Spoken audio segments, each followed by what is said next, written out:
As is our course, we start with the text, and I choose to title it Happy Are All Who Revere Adonai. And I do pause to acknowledge, usually I translate the word Yireh as who are in awe of Adonai. But I did see in Jewish Publication Society, among other translations, also in the Lev Sidur, the choice of the word revere. I stay away in some ways from the word fear, and I'll talk a little bit about that at the end as well. Hence, the choice of the word revere for Yireh. Happy are all who revere Adonai. A song of ascents. Happy are all who revere Adonai, who walk in God's ways. What reaches your palms, such you shall eat. You shall be happy, and it is good for you. Your wife is like a fruitful vine in the far interior of your home. Your children are like olive saplings around your table. Behold, for such a person, be blessed who reveres Adonai. May Adonai bless you from Zion, and may you see the goodness of Jerusalem all the days of your life, and may you see children of your children. Shalom upon Israel. This Psalm 128 is very similar to what we studied yesterday, Psalm 127, in that the key theme is that those who are faithful to God, who revere God, they will be rewarded. But in contrast to yesterday's psalm, here, yesterday, that you had to revere God to get all those rewards, that was implied, not as explicit as here.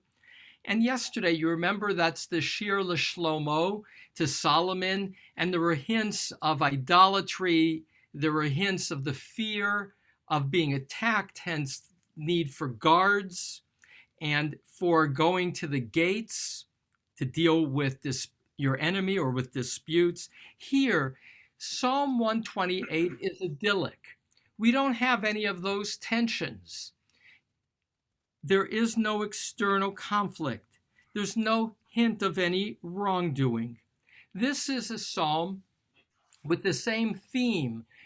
Happy are all who revere Adonai, that they will be rewarded. And here the reward is that of several kinds. Your home will prosper. You'll have abundance of children. And may you even be blessed to have a long life. With that, we'll start from the beginning and do a more now close analysis of the psalm. Just 1 second.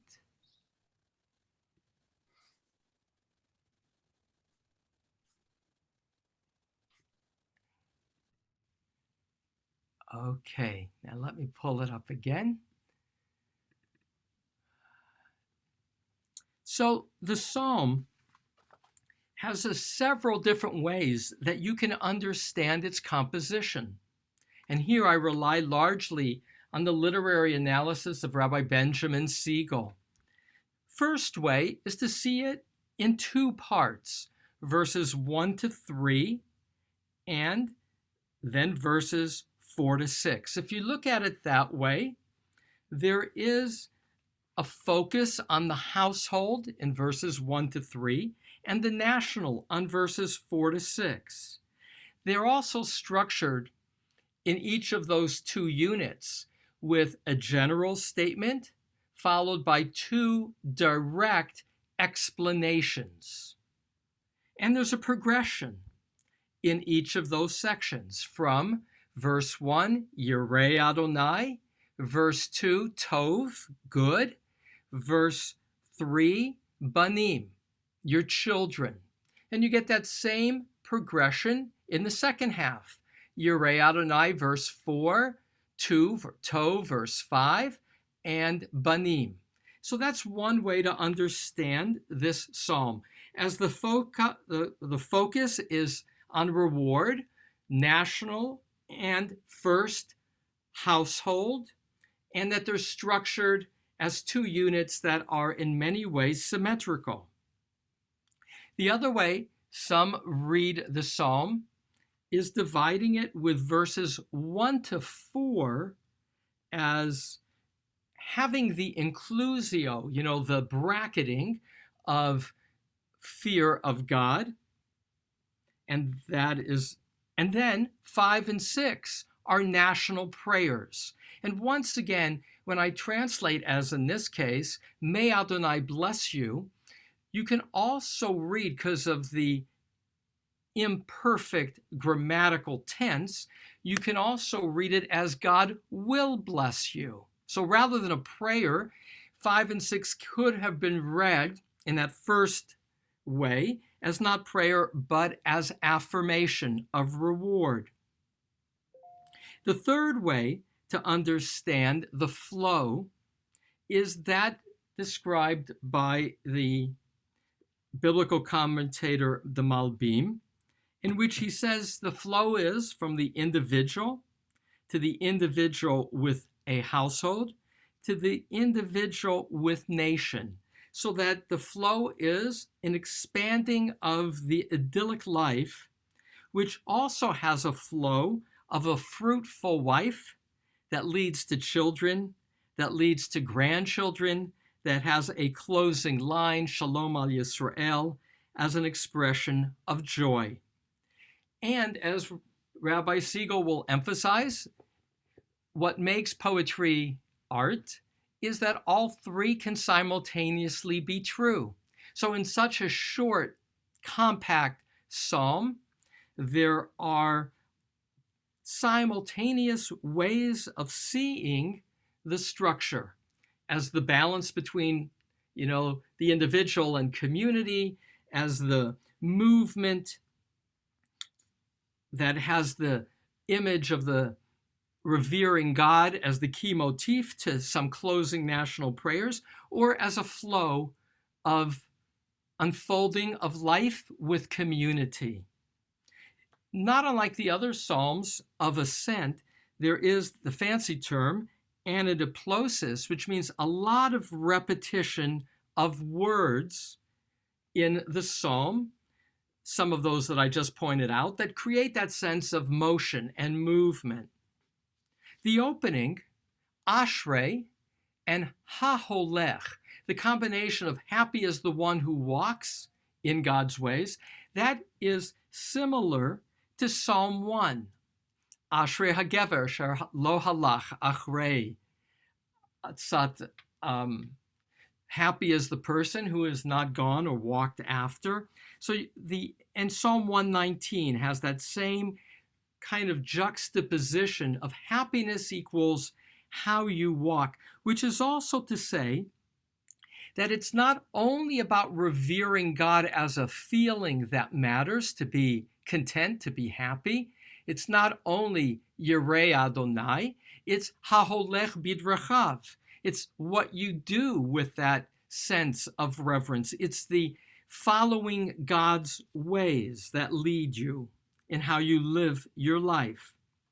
Now, verse 2 is quoted twice in Pirkei Avot, the sayings of the sages, a Mishnah. It's best known by the statement that I had as part of my introduction of Ben Zoma, Israel's 2nd century, Mi Ashir, who is rich, Hu shesamech bechelko, the one who is happy with his portion. And then it will quote Psalm 2, Yagia kapecha ki tochel, what reaches his hands, so he will eat. Ashrecha v'tov lach, happy are you and good is it for you, which is to imply that whatever you receive, that you're content. Hence, Mi Ashir, who is rich, the one who's fine with what he or she received. It gets quoted again in Pirkei Avot, where Rabbi Yehoshua ben Levi, chapter 6, paragraph 4, will describe the need for a student to be ascetic, literally eating crusty bread, sleeping on the ground, not pursuing physical needs or pleasures, and being content by simply what you have. And in 6:4, all of verse 2 will be quoted. And so this verse, Yagia kapecha ki tochel, whatever reaches your hand, so you will eat, has another way of being translated, which is how it's widely translated. The word yagia in verse 2 can either be what reaches your hand or your palm, or it can be from the word yagea, same root, which means fatigued. And so this is widely translated as when you eat the labor of your hands.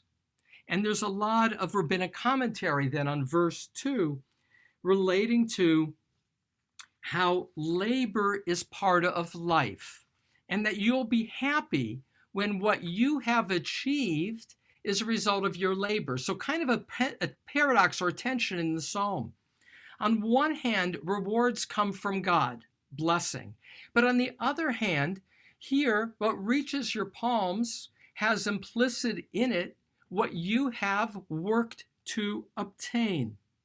And therefore, the Lubavitcher Rebbe, I'll come back to him later, will teach relating to this verse, and he'll quote Job 5:7, Ki Adam la'amal yulad, for a mortal to labor or even to grieve was born. And he will say in a little letter that he wrote that whether it's acquiring material gains or spiritual rewards, God created a world where our effort matters. And when we have effort and then harvest, that is when we have satisfaction. Now, verse 3, your wife is like a fruitful vine in the far interior of your home. Your children are like olive saplings around your table. Here is the only metaphor in this short psalm, and it's an agricultural metaphor for your, clearly it's being addressed to a man, because it's ishtecha, your wife.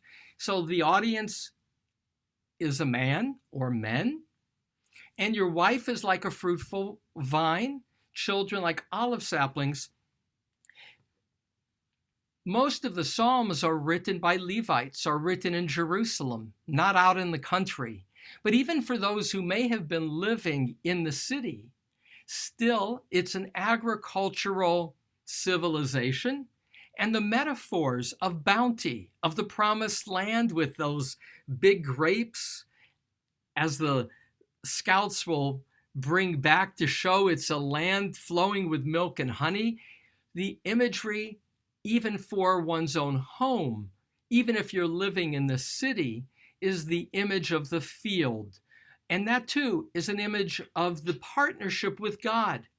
As the rabbis teach, all that grows is a result of the gift of sun and seed and soil, gifts from God, and yet requires working the soil, weeding, planting, sowing.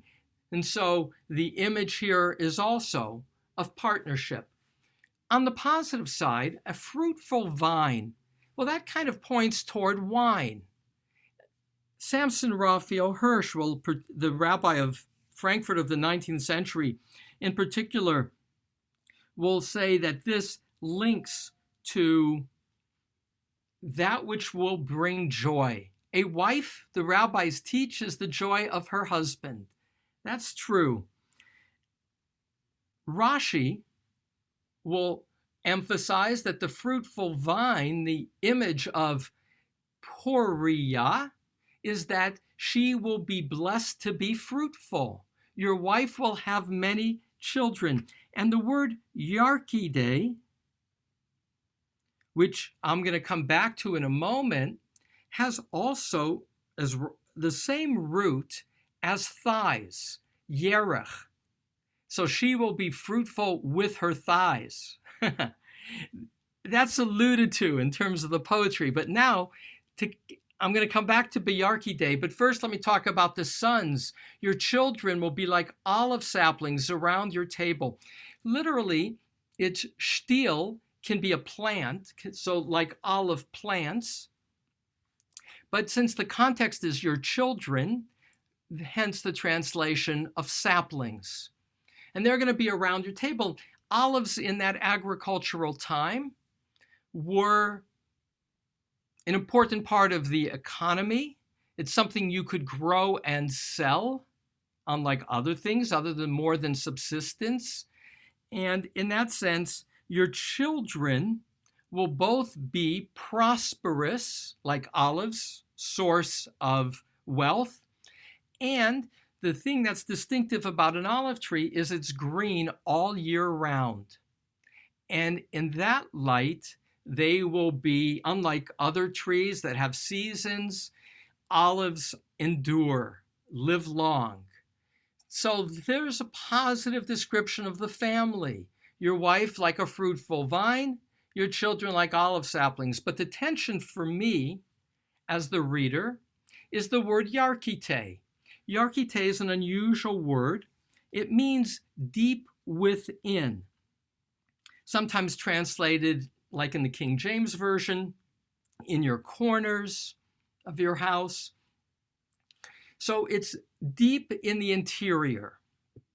And what's disturbing is some of the medieval commentaries explaining this, or even in the Talmud. Namely, the role of the wife was to be indoors and hidden away. You get that in Midrash Tanhuma, which says of a wife, she only displays her beauty to her husband.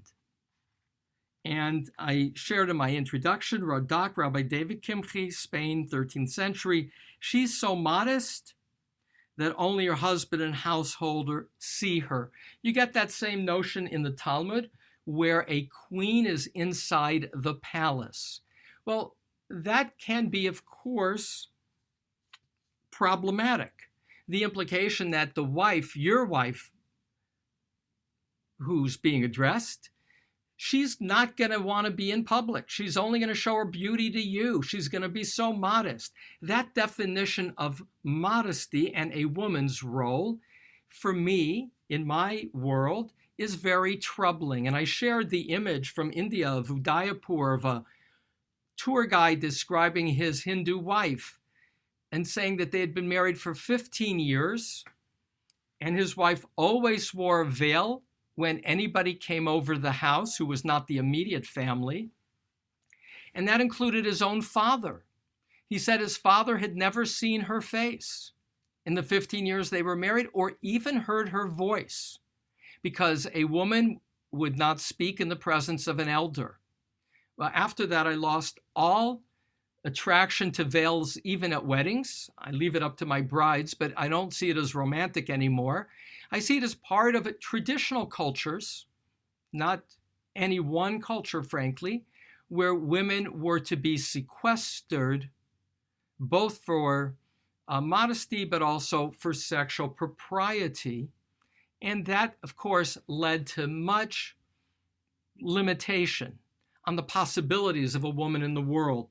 I'll come back to that, but that's embedded here in verse 3, this word, this description of a wife who really is being praised for being fertile and being hidden away. Verse 4, behold, for such will a person be blessed who reveres Adonai. And now this closing blessing. May Adonai bless you from Zion. May you see the goodness of Jerusalem all the days of your life. And here again, that reappearing of the word tov, here tuv, often translated as flourishing. And we've seen this image in other Psalms, that Jerusalem here, directly Rashi will comment, is the gateway to heaven, that blessings flow from the world above, Yerushalayim shel Mala, heavenly Jerusalem, to Yerushalayim shel Mata, earthly Jerusalem, and from there, the navel of the world, the blessings are dispersed. Radak, Rabbi David Kimche, will say, why is it being blessed from Zion? Because Zion is the location of God's Holy Spirit. Radak will likely say that when it says, may you see children of your children, that's referring messianically to the harvesting of the dispersed nation of Israel, kibbutz galuyot. Again, the Psalms of Ascent, all 15, are often read in the medieval period in particular as words often attributed to King David, prophetically describing the messianic future. And you have the close, Shalom al Yisrael. We saw that a few Psalms ago, Psalm 125, its last verse as well. May there be wholeness, peace, tranquility upon Israel. And that too can have messianic implications. And so here, because I keep one eye on the clock, is where there are no coincidences in terms of a midrash that has particular resonance as I prepare. This is from the very beginning. Who is the subject? Happy are all who revere Adonai. Listen to what early rabbis of Israel, who are the voices of the midrash in Midrash Rabbah, the great midrash, because it's a large collection of these teachings of the early rabbis. And specifically, here is the teaching of Bamidbar Rabbah 8:10, who is being spoken about in verse 1. Quote, specifically, this refers to God-fearing converts who joined the ranks of Israel in exile. Sometimes a convert feels insignificant and questions the value of his or her accomplishments, saying, since I lack zchut avot, the merit of ancestors, which accrues to the born Jew, how can I expect a portion in the world to come? And so this psalm is addressed to that convert who says, I'm a God-fearer, I revere God, but I don't have the merit of my ancestors. The Holy One, blessed is He. And this is, by the way, quoted in the Art Scroll commentary for this psalm. And one reason I came to my office is I couldn't get it off of Safari. It wasn't downloading fast enough. So I continue to read from the Art Scroll. The Holy One, blessed is He, reassures the convert in the following verses. When you eat the labor of your own hands, you are rewarded for your own accomplishments, not for those of your parents. If you labor, you are praiseworthy in this world, and all is well with you in the world to come. And here's a little bit relating to verse 3, less comfortable with. Moreover, even if two converts marry, they have the opportunity to begin their own family and to create an illustrious line of Jewish descendants. Therefore, the psalmist says, your wife shall be like a fruitful vine in your inner chambers of your home, your children like olive shoots around your table. And one last comment from, again, Bamidbar Rabbah in that same place of 8:10.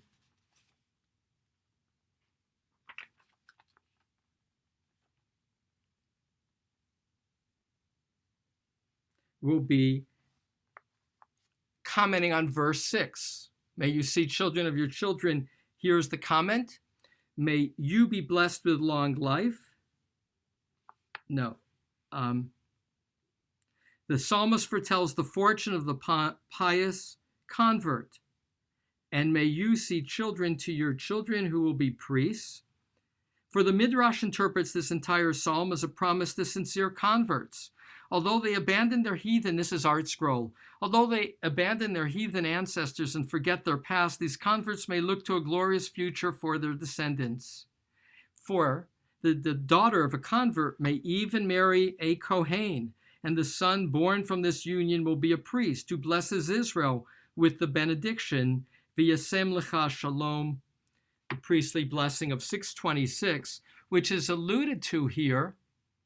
And then I'll pull this together. The beginning of verse 5, Yevarechecha Adonai, which is the opening of the priestly blessing of Numbers 6:24. And of course, it ends with shalom, that priestly blessing of verse 6. And so one lens that this entire psalm was read is, who is the happy who revere Adonai? Who is this addressing? It's converts. And in this reading of the early centuries of Israel, a few things to know. One, converts were seen as part of community. There were converts from the beginning of Rabbinic Judaism, and they were seen as worthy of both being blessed and having a psalm to describe that what they do with their own choices, with their own hands, will be the source of their reward. They don't need to depend on this classic notion of the rewards of one's ancestors, that God will reward them with children, and their children will create Jewish families. And even though a convert in the Torah, as understood by the rabbis, could not marry a priest, their children, their grandchildren can be such priests, and they can be a source of blessing for Israel. Now, I have 2 minutes left, and I'll add that it really resonated with me because my friend Rabbi Greenwald sent me an article from the Jerusalem Post of the last week or two by my neighbor and friend, Rabbi David Elezri, who in very strong terms as a Chabad rabbi explains why he rejects non-Orthodox converts as inauthentic conversions. And I continue to tweak, and Rabbi Adam helped me with some of that tweaking and others, a rebuttal as to why my convert should feel fully and authentically Jewish. I will add, if Midrash Rabbah celebrates the convert, starting in the 13th century, with the Zohar in particular, there's a distinction made between souls, if you will, a caste system of souls. Only Jews have a divine soul. Non-Jews have an animal soul. And that is part of the Zohar. The world was created only for those with divine souls, not for those in the Zohar with animal souls. It's one of the things of the Zohar that so troubled me in my journey through the Zohar. And it would inform Chassidut, it would inform the Tanya, the foundational work of Chabad. And the Rebbe would say to his shluchim, to his representatives like Rabbi Elezri, we do not do conversion. We invite non-Jews to fulfill the 7 laws of Noah, but not to convert them. And he did not give a reason. Some have said, that perhaps, some have said it more than perhaps, who've studied the matter, that it's rooted in this caste system of souls. I reject the caste system of souls as unfounded in the world in which I see the world, and as repugnant to being each created in the image of God. And so, toward that end, those who choose to convert with my dear teacher and friend, Rabbi Greenwald, are converting to an authentic form of Judaism. A form of Judaism that sees how a woman is related to, in verse 3, biyarkite, not only confined to the interior, the far interior of her home, but being counted in the minyan. A Judaism that sees every person as created in the image of God, fully equal, spiritually. And that is a choice. Not all Orthodox accept that definition of soul. It is mainstream in Chabad. And again, it's not made up by Chabad. but it is taking an idea of Spain of the 13th century when Jews were oppressed, in which everybody said they had the truth, the only truth, and applying it in our day, I find to be not my form of understanding the nature of God and God's goodness and God's desire for men and women to fulfill that spiritual spark of the divine in him or her. So with that, I get to look at my friend Rabbi Greenwald and all of you to see what reactions you might have to Psalm 128. Adam, Rabbi Adam, do you want to say anything first? I see Irene's hand up as well, but you're our honoree. I delight in both sharing what we do with Psalms here already at Psalm 128. We've been at it for over a year. About this particular Psalm, do you want to speak first or last?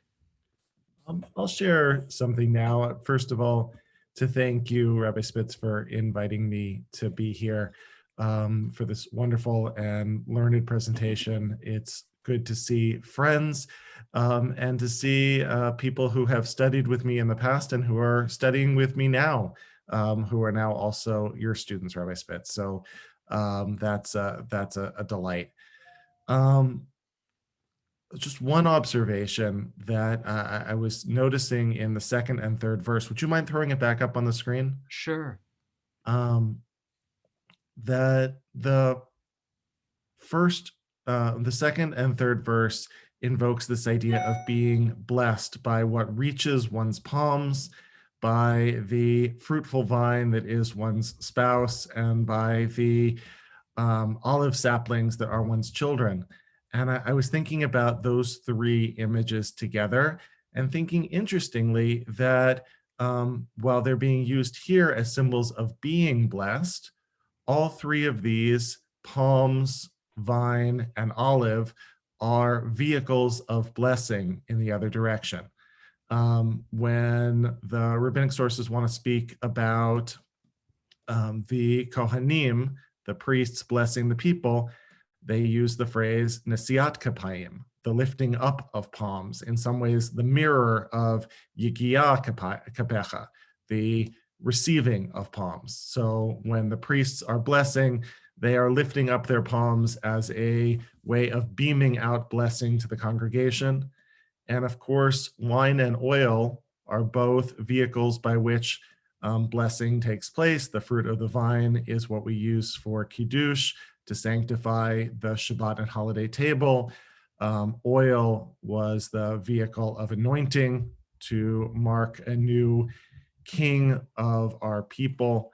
And so there's something interesting to me, just in first glance, of the way in which this psalm perhaps is playing with these symbols of vehicles of blessing, that those who are Yirei Adonai will be blessed, but also perhaps that they can be sources of blessing. And in the connection that the Midrash makes with converts, I'll share that one of my favorite questions to ask in a Beit Din, usually toward the end, is to say, we have heard in the course of this conversation all of the ways in which you feel blessed by your participation in the Jewish community, and it's always quite wonderful to hear those reflections. And I will ask, how is the Jewish community being blessed by your presence? How do we tonight go to bed richer than we were the day before because you are now a part of us? And so there's always a celebration in a Beit Din of the way in which the newcomer to the Jewish community is being blessed by Judaism and is also a vehicle for extending blessing in Judaism. And I think that interplay perhaps is hinted at in those two verses. That is just beautiful. And, you know, it is a insight of the play of the language that I haven't seen in any other commentaries, which is to say, that is the gift of both text and a learned eye in reading text. I love what you just shared in terms of Yagia kapecha, what receives in your palms, that's the same image of blessing. And verses 2 and 5 in that sense become bracketed, because verses 5 and 6 are the priestly blessings. Yevarechecha Adonai ... shalom. And so that 2 and 5, 2 and 6 are kind of mirroring. And I love your mirroring with your candidates to join the Jewish people. That again, it's not only what you receive, and you begin with acknowledging what you receive and then what you can give. And I'll just add a little underscore to the order of love, to the order of belonging. It's acknowledging what you received and then what you can give back with the gratitude of what you've received. Thank you, Adam. I saw one, I saw Irene put up her hand. Go ahead, Irene, and Mimi. I'll take Irene and Mimi, and then I'll pull it together. Go ahead. I just wanted to say that today, the news from Israel is that the very first woman to become an Orthodox rabbi on her own back, so to speak, without being assistant, has been appointed by Midreshet Lindenbaum, where I studied. So it shows that even in Israel, which has a problem with some of the chief rabbinates. Secondly, you're right about Chabad. And one of the problems is that they also attack people who are vegetarian for the same reason, that because our souls are supposed to be superior, we are doing something good for the animals by eating them, and they will attack people that are vegetarian. And there's, you know, I've actually had to translate stuff on that. But thirdly, I cannot understand how a group of people that are going to celebrate Shavuot with the Book of Ruth can say that about conversion, because many people think she was the greatest Jewish woman of all time and she was a convert. So, you know, I'm just trying to reinforce what you just said. I've got a bit of trepidation because, as you know, I'm not from the conservative tradition. There isn't a very big one. There's none in my city. But as you know, I feel very blessed to have been allowed to come into your group and learn such a lot from your Psalms. But I do feel that the Middle Ages, because the Christians hated the Jews so much, and some still do, the Jews were fighting back with this whole point about the souls. And of course, being in Europe myself, I'm aware all the time that this sort of thing is being said by other religions, putting us down the whole time, doesn't get into the news all the time, you know, no excuse, but it's an explanation. So it's those three things. So let me add a few thoughts and reaction. First, with the last one. In the Middle Ages, the church described the Jews as the devil. And they did so widely, the papacy, because they said, you know, if Jesus preached among the Jews and the Jews rejected the Lord, who they met, they were the privileged people to meet him, then they must be other than human. And so the degradation of Jews as other than human was embedded in medieval culture. There are books written, of course, on that topic. And Jews, you know, it only really arose, this whole notion of superiority of Jews on the soul level, in Yehuda Halevi's Kuzari in Spain, just before the Zohar, and then would take on wings with the Zohar because it was there and so widely well received. In regard, Irene, to the celebration of the first rabbah, the first woman rabbi being given that notice, the place where you studied, Irene, is in Efrat, I understand. It's not? Where is it located? Oh, no, no? Sorry, she's in Efrat because it's, I studied before Rabbi Riskin came to Israel. I studied, I'm so old. I studied before, it wasn't the same setup. Okay. And I studied with Aviva Sornberg, who's a great teacher, and the person you want to meet, Rabbi Cardozo, when you go on your retirement, at the other yeshiva that was Haredi. I didn't even know what that meant in those days. But the point I'm trying to make is that it is pretty awful. I didn't know till I met you that Chabad actually don't take converts. And I do think some of their behavior is a bit peculiar. from many points of view, but with so many vegetarians around, to attack vegetarians for actually depriving animals of our, I mean, I'm not vegetarian myself, I nearly am, but I think it's shocking and we have to do something about it. So the Yeah, one sorry. point that I was looking to make is that the woman, the Rabbah, is in Efrat, and that's a community that, as you mentioned, Irene, that took on a new life with Rabbi Shlomo Riskin from New York, a kind of Anglo modern orthodoxy that empowered women in so many ways. And so I underscore your bringing that to the foreground. I'm so grateful that you did, Irene, in terms of even within orthodoxy, there is change of women's role as teachers. But again, within orthodoxy, that's a very big box. There are those who see it as sacrilege. I can stand and talk with a woman in the courtyard of the Kotel, but if the two of us open a prayer book together and start to pray side by side, that will be viewed by some as sacrilege, and it will be dealt with in vile ways. So lots of problems there. Thank you, Irene. Mimi, you get the last word, and I'll pull it together. In verse 3, your wife in the far interior of your home. Yes. When I read that without reading your commentary first, I was thinking of the couple as that their souls are together, that it's an extremely deep relationship between the members of the between those two people. And as my friend and teacher Ahuva Ho has taught me, all these different interpretations are true. And so I will underscore it first on the pshat as well. The pshat, the surface is kitchens in ancient times, because of all the smoke, were far inside at times, away from where people would be living, away from the living quarters. So in that sense, it was often off in a corner, which is one way that Yarkite is understood, or far in the interior. So on the pshat, it may not have said something about the woman being pushed aside, not to come out, though that's where the commentaries will also take it. I have not seen your commentary, but it is authentically beautiful, which is when it says your wife is like a fruitful vine in the far interior of your home, that means deeply embedded within your sense, because the other word used for a wife is she is your home. You get the rabbis in the Talmud using home and wife interchangeably.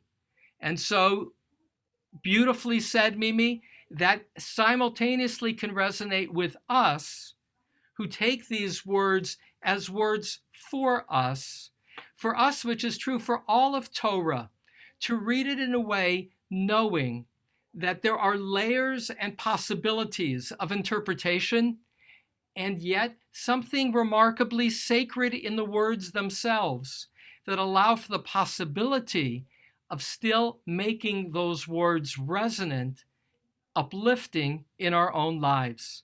So with Psalm 128, we celebrate that happy are all who revere Adonai. I have one I'll stop for today. No, I can't help myself. Here's a Facebook post from this morning. One closing Facebook post from this morning with which to close. I have a friend who lives on Hanaton. His name is Jacob Ner David. He was a venture capitalist. Long story, he wound up living on the conservative movement Moshav, although he grew up Orthodox in New York. And he writes on Facebook this morning, he entitles it, "May It Be Your Will." Planting a new vineyard is a leap of faith. You don't know how the land will react to the vines you want to bring, or how in 3 to 5 years the first wine you make will develop. But you believe in yourself, in your team, in God. He puts in parentheses, whatever God means for you. So as we get ready to plant a new vineyard for Jezreel, the name of his wine label, we pray that God will guide our hands, our choice of varieties, growing style, winemaking decisions, and in a few short years, we will literally taste our faith. So there's an unknown in life with the promise of reward to those who are faithful to God. May we so be faithful.